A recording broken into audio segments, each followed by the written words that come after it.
Welcome to দিশার exam guide. প্রিয় একাদশ শ্রেণীর পরীক্ষার্থী বন্ধুরা, তোমাদের জন্য এই ভিডিওটিতে আমি আলোচনা করতে চলেছি একাদশ শ্রেণীর প্রথম সেমিস্টার পরীক্ষার জন্য বাংলা বিষয়ের চারণ কবি অর্থাৎ ভারতীয় কবিতা থেকে এক কথায় এমসিকিউ। এই এক কথায় এমসিকিউগুলো অবশ্যই তোমাদের পড়ে নিতেই হবে, কারণ তোমাদের একাদশ শ্রেণীর যে প্রথম সেমিস্টার পরীক্ষা হবে এখান থেকে যে প্রশ্নগুলো আসার মতো তেমনই প্রশ্ন নিয়ে এই ভিডিওটি তোমাদের জন্য তৈরি করেছি। তাই 100% কমনের জন্য এই প্রশ্নগুলো তোমাদের পড়ে নিতেই হবে। চারণ কবি থেকে 100% কমন পেতে হলে অবশ্যই দেখে নিতে হবে। তাহলে দেখে নেওয়া যাক এমসিকিউ প্রশ্নোত্তর চারণ কবি ভারতীয় কবিতা। 1 নম্বর প্রশ্ন, কবিকে ভয় পেয়ে শাসক তার গর্দানে আরও শক্ত করে যা করে, উত্তর জড়িয়ে দেয় ফাঁস। 2 নম্বর প্রশ্ন, কবিতার সুর নিয়ে শ্বাস ফেলছেন যেখানে, উত্তর হবে জনতার মাঝখানে। 3 নম্বর প্রশ্ন, ফাঁসির মঞ্চ যেখানে মিলিয়ে যাচ্ছিল, উত্তর মাটিতে। 4 নম্বর প্রশ্ন, ফাঁসির মঞ্চ মাটিতে মিলিয়ে যাচ্ছিল, উত্তর ভারসাম্য রাখতে।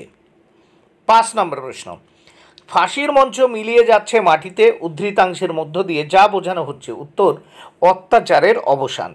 6 নম্বর প্রশ্ন, ফাঁসির মঞ্চে শেষ পর্যন্ত যাকে ঝুলিয়ে দেওয়া হয়, উত্তর ফাঁসুড়েকে। 7 নম্বর প্রশ্ন, কালো মেঘের দল যার প্রতীক, উত্তর শোষক অত্যাচারীর। 8 নম্বর প্রশ্ন, নিয়ম কানুন যখন সব লোপাট উদ্ধৃতাংশটি যেদিকে ইঙ্গিত বহন করে, উত্তর শাসকের স্বেচ্ছাচারের দিকে। 9 নম্বর প্রশ্ন, ঢেউ ওঠে, উত্তর সময়ের। 10 নম্বর প্রশ্ন, গলায় ফাঁস লাগার পরেও যা হচ্ছে না, উত্তর রক্ত চুইয়ে পড়ছে না। 11 নম্বর প্রশ্ন, বিদ্যুৎ হয়ে উঠছে বাজ যার প্রভাবে, উত্তর ঘূর্ণিপাকে। 12 নম্বর প্রশ্ন, ভারভারা রাও যে ভাষার কবি, উত্তর তেলেগু। 13 নম্বর প্রশ্ন, চারণ কবি কবিতাটি অনুবাদ করেছেন, উত্তর শঙ্খ ঘোষ। 14 নম্বর প্রশ্ন, চারণ কবি কবিতাটি কোন পত্রিকায় প্রকাশিত হয়, উত্তর সেতুবন্ধন। 14 নম্বর প্রশ্ন, এই সময়ে নিয়ম কানুন সব হয়ে যায়, উত্তর লোপাট। 15 নম্বর প্রশ্ন, সময়ের ঢেউ তোলা, উত্তর কালো মেঘের দল। 16 নম্বর প্রশ্ন, কালো মেঘের দল যা করে, উত্তর গলায় ফাঁস লাগায়। 17 নম্বর প্রশ্ন, ঘূর্ণিপাকে বিদ্যুৎ হয়ে উঠছে বাজ উদ্ধৃতাংশটির মধ্য দিয়ে কবি বোঝাতে চেয়েছেন, উত্তর ক্ষোভ প্রতিবাদের চেহারা নিচ্ছে। 18 নম্বর প্রশ্ন, ঘূর্ণিপাকে ঝিরঝিরে বৃষ্টি হয়ে ওঠে, উত্তর প্রলয় ঝড়। 19 নম্বর প্রশ্ন, ঝিরঝিরে বৃষ্টিও হয়ে উঠছে প্রলয় ঝড় উদ্ধৃতাংশের অন্তর্নিহিত অর্থ হল, উত্তর ক্ষোভ ক্রমশ বিদ্রোহের চেহারা নিচ্ছে। 20 নম্বর প্রশ্ন, কবির লিপিকার স্বর বেরিয়ে আসছে, উত্তর জেলের গরাদ থেকে। 21 নম্বর প্রশ্ন, জেলের গরাদ থেকে বেরিয়ে আসা লিপিকার স্বরে রয়েছে, উত্তর মায়ের বেদনাশ্রু। 22 নম্বর প্রশ্ন, মানুষ যখন প্রতিবাদ করে সেই সময় গান হয়ে ওঠে, উত্তর যুদ্ধের অস্ত্র।